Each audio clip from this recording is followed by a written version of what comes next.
দেখুন, আমরা এই দেশটা কিন্তু ভিআইপিদের সেবা দিতে দিতেই শেষ করে ফেললাম। ভিআইপিদের সেবা দেওয়া, সেটা বিদ্যুতের ব্যাপারেও দেখবেন ভিআইপিদের লোডশেডিং নাই, একই ডিমান্ড নোটে অন্যদের গরিব মানুষের উপরে লোডশেডিং আছে, ভিআইপিরা নিরবিচ্ছিন্ন বিদ্যুৎ পায়। এবার আসেন, আমি কিছু ব্যাংকে যাই মাঝে মাঝে আমার প্রয়োজনে ছাত্রদের ইন্টার্নশিপ দেখতে। একটা ব্যাংকে গিয়ে দেখলাম যে ভিআইপিদের সেবা দেওয়ার জন্য সে রাজকীয় ব্যাপার স্যাপার। তো এটা আমার তো ভয়াবহ রকম লাগলো যে একটা ব্যাংক ফাইভ স্টার হোটেল এটা মনে হবে।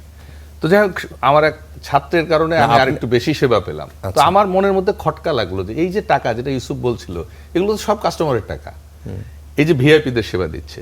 তো আমি একটু আমার আরো ব্যাংকের বন্ধুদের জিজ্ঞেস করলাম যে দুর্দান্ত ব্যাপার স্যাপার, তার মানে ব্যাংক তো দারুণ ভালো করছে। পরে আমি খোঁজ খবর নিয়ে জেনেছি ওটা হলো একজন ব্যাংকের ডিফল্টার টাকা দিতে পারে নাই, তার বাড়িটা নিয়ে ওই ব্যাংক ওই রাজকীয় কাণ্ডকীর্তি করছে।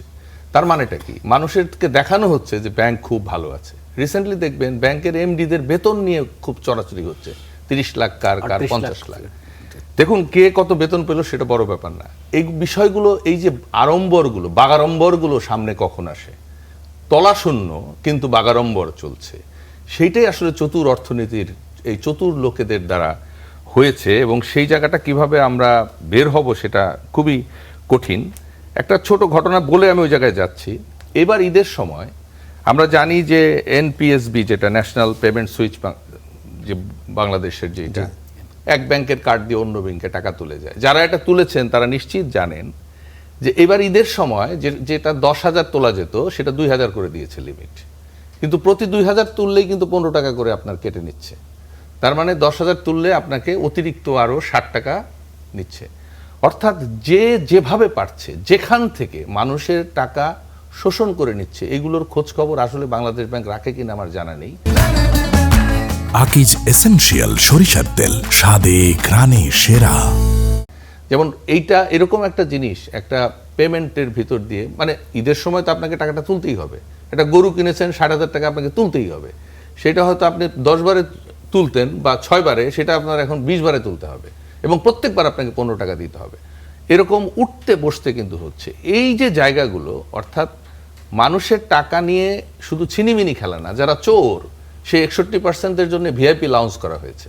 আর গরিব মানুষ যাদের অল্প অল্প টাকা, যাদের থেকে আপনি 10 টাকা 5 টাকা করে রেগুলার কেটে নিচ্ছেন, তাদের সেবার দিকে কিন্তু খেয়াল নাই বা নাই। এখন এইভাবে আমরা আসলে ভিআইপিদের কতদিন সেবা দিয়ে টিকাতে পারবো দেশটা, অর্থনীতিটা, সেটা আমার একটা সন্দেহের জায়গা। আর আসেন লোনের কথা। বাংলাদেশের একটা শিশু যখন জন্মায় তখনই তো তার মনে হয় লাখখানেক টাকা লোন, অর্থাৎ সেই নিষ্পাপ শিশুটা। আমি 80,000-এর ডাটা জানতাম, ইউসুফ আপনি বলতে পারবেন কত এখন? এরকমই। তো এই যে কোটি কোটি মানুষকে লোন করানোর জন্য আমরা যে সিগনেচারগুলি করি, এটাও তো একটা অবৈধ কাজ। অর্থাৎ একটা শিশু জানেও না যে তার লোন আছে, আমরা করে যাচ্ছি। এখন একটা সরকার 5 বছরের জন্য থাকে, সে মনে করে এই লোন শোধ হবে হয়তো 20 বছর, 30 বছর, 50 বছরে। প্রত্যেকটা গভর্নমেন্টের সময় আপনারা দেখবেন এরকম লোন বাড়ছে। এইটার একটা কার্ভ আছে, এটা খুবই আপওয়ার্ড স্লোপিং একটা কার্ভ। এই কার্ভটা নিয়েও তো আলোচনা হয় না। এবং এটাও তো সংসদে এখন আসা উচিত যে আমরা গত 20 বছর 25 বছরে ওই মাথাপিছু ঋণটা কিভাবে বেড়েছে। আপনি যে প্রশ্নটা করছেন, ঋণ সবসময় রিস্কি, ঋণ সবসময় দাসত্ব, এটা যে কোনো ধরনের ঋণ। তারপরেও মানুষ কিছু জায়গায় ঋণ করে। যেমন আমাদের দেশে এখন মানুষ ঋণ করে কেন জানেন? কারণ ঋণ করে ইনফ্লেশনের সাথে এক ধরনের চতুরতা করেও নাকি লাভ করা যায়, এটা আমি শুনেছি। অর্থাৎ লোন করে ট্যাক্স ফাঁকি দেওয়া যায়, লোন করে এটা করা যায়। অর্থাৎ ঋণেরও এখন অনেক ধরনের মানে কায়দা কানুন বেরিয়েছে।